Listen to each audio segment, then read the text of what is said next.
Hey friend. So in last week's email, last week's video, I was sharing about my kind of first line approach to treating PMDD and that it isn't starting with diets and supplements and all of these things that you can do that can be helpful, that can support you. But when you're feeling so overwhelmed because you're trying all the things and nothing's working, that the approach that I bring to this is from an embodiment first perspective.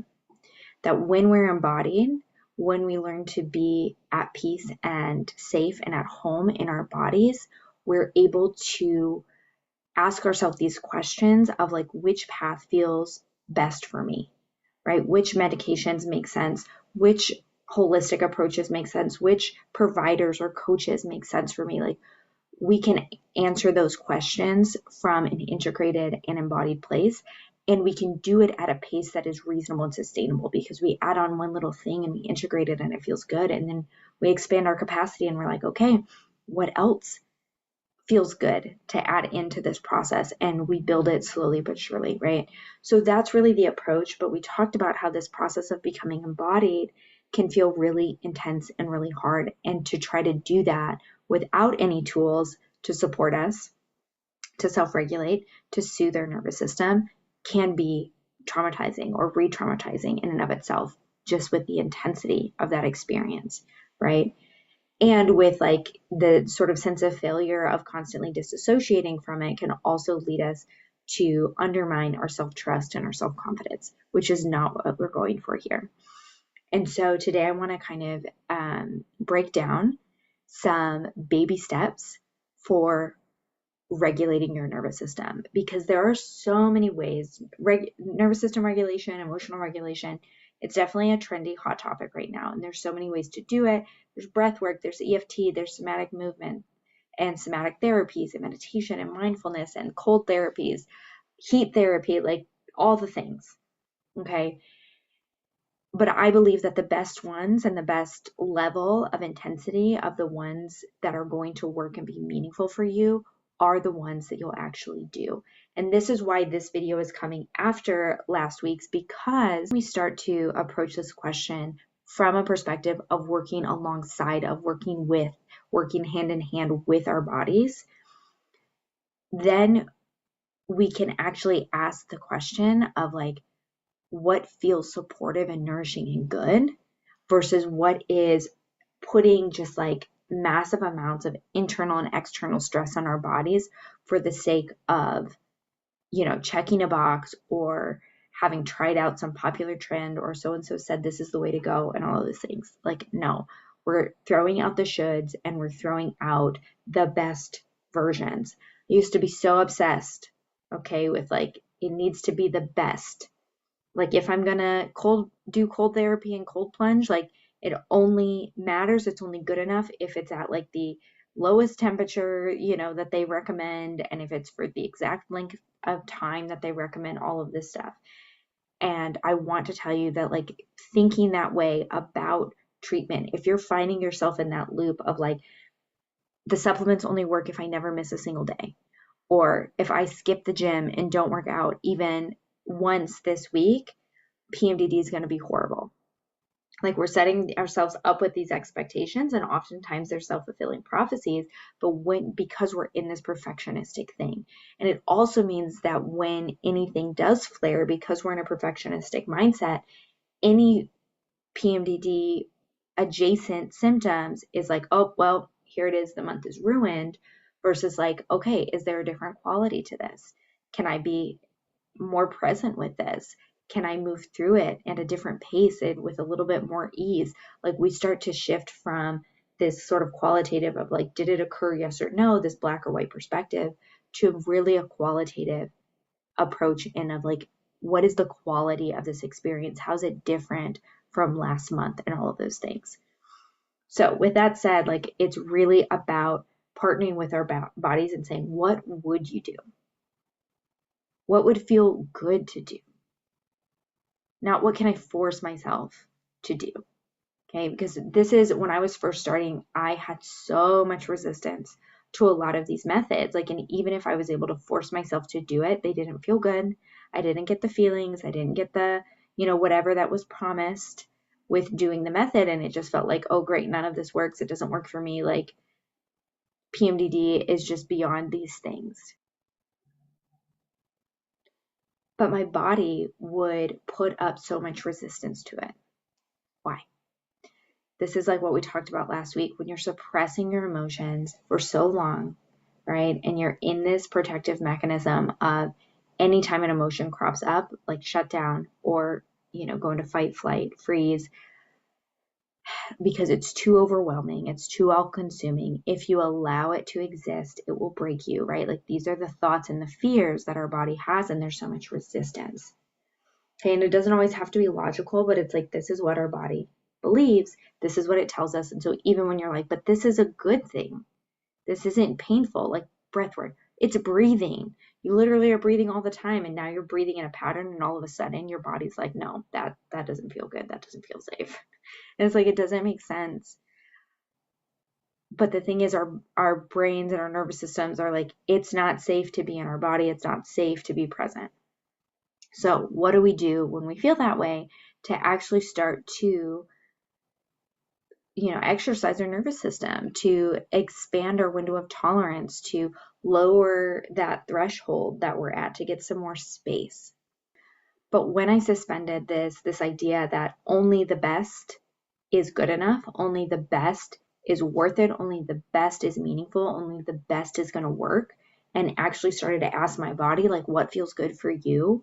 What feels gentle? Like when I started to be gentle with my body and stop punishing it with good things, things started to change. It felt so much better, so much lighter. And like, that's what my hope is for you, is to recognize that it doesn't have to hurt so much. Like, yeah, there's parts of healing that are hard and painful. Like, you're going to face things, you're going to face memories and trauma and beliefs and inner child stuff and shadow stuff. Like, you're going to face things that don't feel comfortable, that don't feel great. Like, I'm not going to sugarcoat it and say that that's not a part of the process. But the things that we do, the things that we need to do about those feelings can be so much more gentle than we think. So I started to shift this perspective from like, what's the best and highest, most intense version of this thing? Like, breath work for an hour, meditating for 30 minutes a day, like whatever. No, what is the version of this that I would actually do? And that included like taking some things completely off the table. Like I just took meditation off the table for a long time, of like, I just knew that meditation wasn't it for me, because I was like, the experience of just being with the full, like, tumultuous, like, thoughts that were happening during PMDD was like, this is too much. And I trusted that. The same with cold therapies, with cold plunging. Like, I tried it a few times and was just like, no, this is not for me right now. This does not feel good. This is shutting my body down. The same with exercise. There was a window of time where I was just like, exercise is not a priority right now, because every time I exercise, it shuts my body down. And so I trusted my body more than I trusted the shoulds and the bests. And when you do that, you actually set yourself on a path to heal and to come back to that embodied practice and that safety. And the goal here was to think about, how can I create micro moments of space and presence? How can I send my body tiny but consistent signals throughout my day that say that we are safe, we are good, we are fine? I know you feel like we're like having all these threats around us and it feels dangerous and all these things, but no, like, I am here, we are good. And so some ways that I started doing this was with breath work, but that breath work was literally like doing a pattern of breathing of like inhaling for what I do, like 3 or 4, and exhaling for double. So if I inhale for 3, exhaling for 6, inhale for 4, exhale for 8, whichever I felt like I had capacity. Because a lot of times when I would start, my lungs would feel so tight, like I couldn't get that full breath. And so it, with time again, but going from this place of like, what feels comfortable, I'm not forcing, I'm just doing whatever increment my body is willing to do. And the way that I incorporated that into my day is like, what are things that I do throughout the day? So it could be something like washing dishes. It can be before a meal, while folding clothes, like finding these moments in the day where you're doing something kind of monotonous and just choosing that moment to come to the breath and notice it. And I love doing this before meals in particular, because so often I would come to a meal like super stressed out and like not be present for that experience. And that impacts your body's ability to absorb nutrients and to get the most value out of whatever you're eating. And for me, as someone who struggles to eat enough, this was really important. So I started to build it in and sort of habit stack in a sense, like breathing. But it wasn't some crazy practice. It was literally like taking, doing 4 to 10 rounds of these breaths just until I noticed that I was more present in my body, and letting that be enough. Because I realized that it was so much more about the kind of consistency of having these micro moments across the day that was going to have the biggest impact on my cortisol, on the sense of safety, than doing any one thing for some extended like chunk of time. So that was the first. And before I go into the other things that I've tried and things that I've done, I want to point out here that it wasn't like I had this long list and I was doing all of these things at one time. It started out with like mostly the breathwork thing. That's like was my one tool. It was the one thing I was doing. And then I, incorporated other things, but having more tools wasn't about having more pressure and like a longer to-do list. It was about having options. So when I was feeling triggered, when my nervous system was in a fight or flight or shutdown response, I could again work with my body and be like, would you like to take some breaths, or would you like to do this other thing? Like it was more about having options than being like adding on more and more and more things that I had to do in order to be okay. So with that sort of caveat, we'll continue with the list. So we talked about breath work. The next one is with cold therapies. So like I said earlier, like cold plunging in the full sense was a very hard no for me, because it was not safe. Because the whole concept of these sort of embodiment practices, right, is that you're applying some stress, external stress, but you're going into your body and regulating your nervous system and like creating safety. When it's not safe in your body and it's not safe outside of your body, right? Like the whole system freaks out. But what I started to do was I was like, okay, the cold plunge is not it, but cold therapy is a way to train your nervous system. And so I started washing my face with cold water, and it was in the winter at the time. So I put it as cold as it would go. I'd wash my face with the cold water. I would run that cold water over my hands for as long as I could stand it. And I let that be enough. And then as I did that for a while, like I would sometimes add in like ending my shower with the cold water, in an even more gentle way that I've done it that I still find value in is like once I'm done with my shower, it's like slowly turning the knob to cold, but allowing, okay, like this is going from hot to like warm, from warm to lukewarm, from lukewarm to like not warm to cold to freezing, but just spending a couple seconds at each of these gradients of temperature, because it's this gentleness with our body saying like, you're already going through it. Like we don't need to be pushing ourselves to the fullest, extent, because like we're already going through it. So having these little gentle ways to work with our nervous system, but doing so, it's just gentle. Like if it doesn't feel gentle, if it feels harsh or intense, or you're finding yourself shutting down after, like it's too much. We have to start to listen to our body's responses and value those above the shoulds of diet and, health trends and culture. Another way that I worked with my nervous system is through like somatic movement. And the first ways that I did that were really simple. It's like if I was like in shutdown and I could just like I was like laying on the ground or laying on my bed, I would just be like, okay, can we lay down in a different place, in a different position? And I would do these things called leg up the wall, where you lay on the ground with your butt kind of up against a wall and your legs straight up the wall. So your back is on the ground and your legs are up the wall. Or even just like folding over at the waist and kind of like stretching to touch my toes, but just like hanging. these are very vulnerable and prone positions to be in. And when we put our body in those positions, it is a way that we regulate, because our body's like, we can't possibly be in a fight or flight state like this. We can't, so it's sending our body those signals. And then you can add in connecting with your breath in those positions to, kind of for bonus points, if you will. And then somatic movement was also a way that I have found my way back to exercise.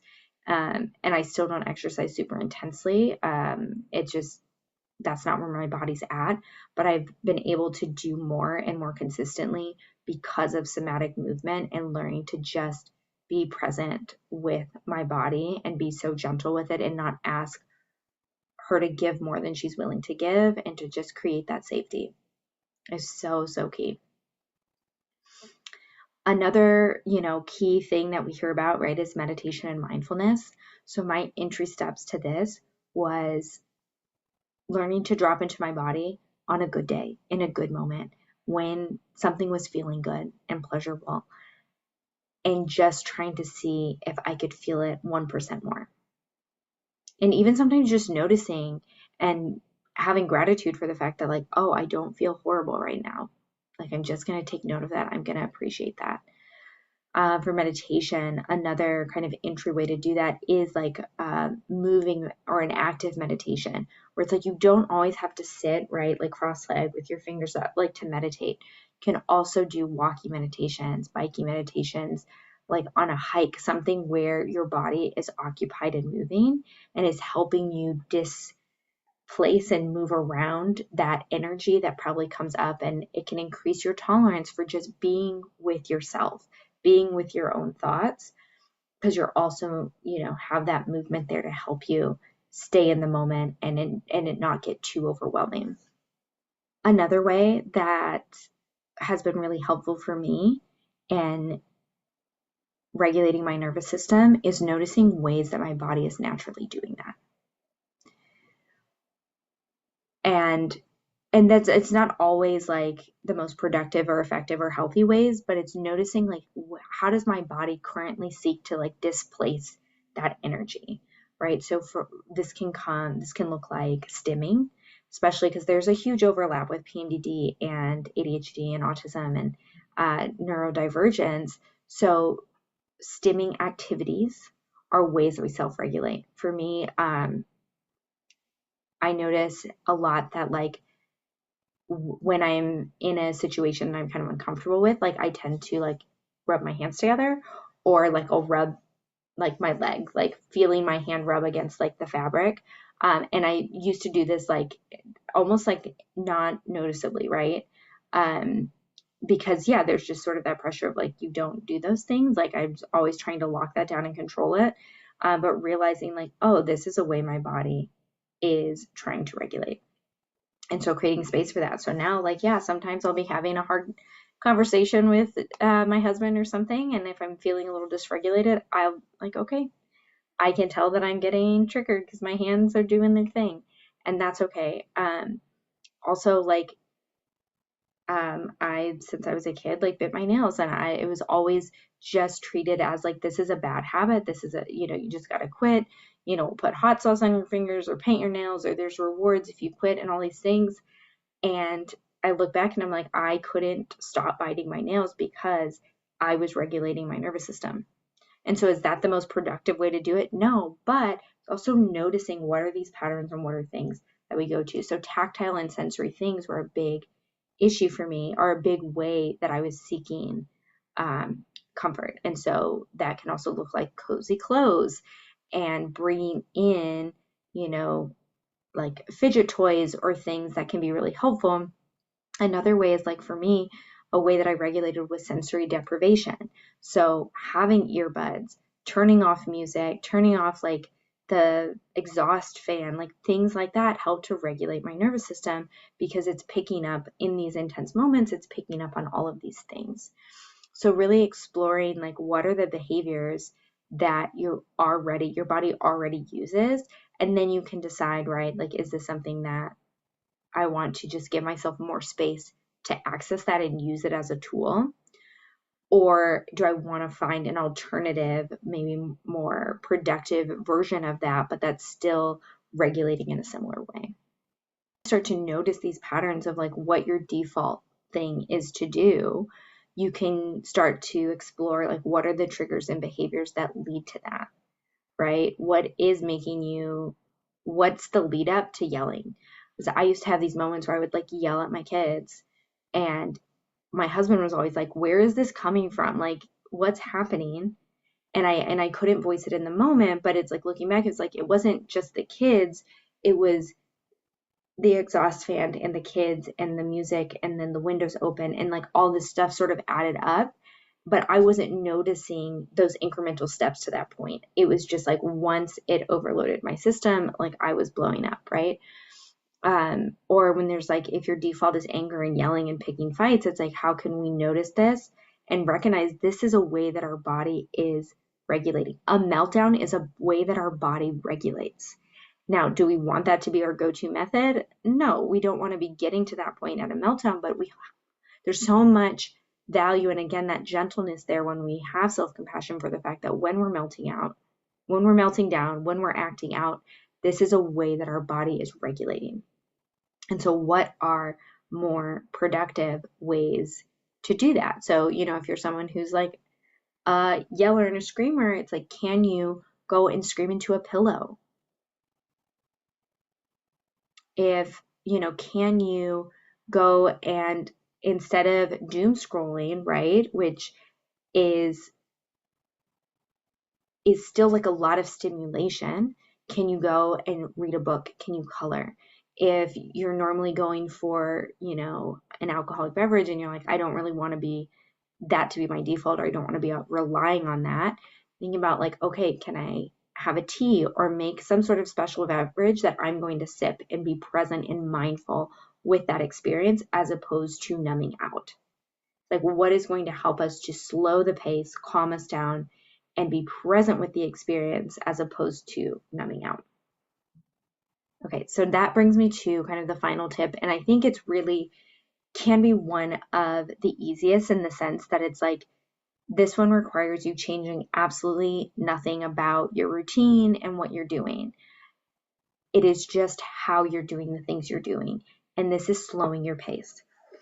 Like doing things slower, intentionally doing things slower calms your nervous system and it creates this sense of safety and it's breaking this pattern of urgency and rush and a flooded nervous system that is just so common for people across the board in our Western society, but then is an additional like heavy burden on nervous systems if you're more sensitive, like those of us with PMDD. And so, can you wash the dishes, but like without being like, how fast can I get this done? Being like, how present can I be for this experience, right? And it doesn't just mean like you have to silently sit there and wash dishes as slowly as you possibly can. It's like, how can we make this a ritual and an experience? And, can I put on some music and just kind of vibe out and like take my time? Like, where else do you have to be? Like, things will get done. The things that need to happen will happen. Like, taking this time to slow the pace of the things you're doing. If you work in an office, like instead of being like, oh, rushing to the printer or rushing to this place or that place, like what if I just walked slower between meetings to my desk, to the kitchen, to the bathroom? Like, what if I just did the things I was already going to do, but I created moments in the day where I slowed the pace? And this is something where, again, why I started at the beginning with breath work, because it was like, no matter what I'm doing, it's like slowing the pace to me is also like, notice my breath, connect back to my breath. And not even to like change it or anything, just like when we notice it, when we slow our pace, like our breath changes. And that is so impactful. Okay. So, what I hope you take away from today is that whatever it is that you're being drawn to, or whatever it is that you think you should be doing to regulate your nervous system, I want you to reflect on that and start to ask yourself this question of like, what would be the most gentle, nourishing, fun way for me to engage with this practice? Okay. What would feel so good and nourishing to do? And asking our bodies, what would you do? Because if in your head you have this idea like, I think I should cold plunge, I think I need cold therapy, cool. Ask your body, what form of cold therapy would you do? Are you willing to hold an ice cube in your hand for a minute? Are you willing to, cold plunge for 10 seconds, for 30 seconds, for a minute? Are you willing to have a cold shower? Are you willing to turn the water cold? Like, what's the version that you would do? And you may not be at a place where you get like a clear response from your body when you ask that question, but you can use it as an experiment. What if I engaged with it in this way? How does my body respond to that? Because we can look at how our body responds as feedback of like, was this too much? When you start there, you will start to expand your capacity of what you can tolerate in terms of negative experiences, how deeply you can experience positive things, how much you're willing to hold and able to hold with your nervous system. And it is going to increase your awareness. Like, you'll notice those triggers sooner. You'll be able to intervene more between, the trigger and the reaction, and we can start to shift into response. Because when we create that space, we're able to actually voice the need. And so instead of lashing out, it can be like, I need to step away to go do some breath work or breathe or like take a minute. But instead of yelling at someone and having this like damaging response, we start to create the space for us to communicate our needs. And that is magic, not only for our own experience, but it also does wonders for our ability to navigate our professional and personal relationships as we go along this healing journey. And again, that's why I think these things need to be first line of defense, and not the thing that we get to after diets and supplements and all the things. And like I said in the last video, if even the thought of figuring this out feels super overwhelming, or you're just like, I'm asking myself these questions and I just have no pulse at all on what feels good to my body or what doesn't, and you want support and guidance in that, like, that's what I'm here for. I am building out this group program to support people with PMDD with this as the focus of how do we connect back to our bodies, and how do we, from that place of security and safety and self-trust, make decisions that are then supportive of our bodies and coming from that place of self-compassion and self-love, as opposed to how do I fix my body? And instead we're asking, how do we love it? How do I care for it well? How do I actually live? Not just like, how do I manage these symptoms, but like, how do I actually live the life that I want to live and have the experiences and be capable of showing up in them? That is the goal. That is what I'm here to help you do. So I will drop that link in the email for you to get on that list. And yeah, I would just be so honored to support you. And like always, I am so interested in your feedback and your questions. And just if you've tried any of these tips and they've been helpful, like you've had any aha moments, please let me know. I would love to hear how this information is helping you or impacting you in any way.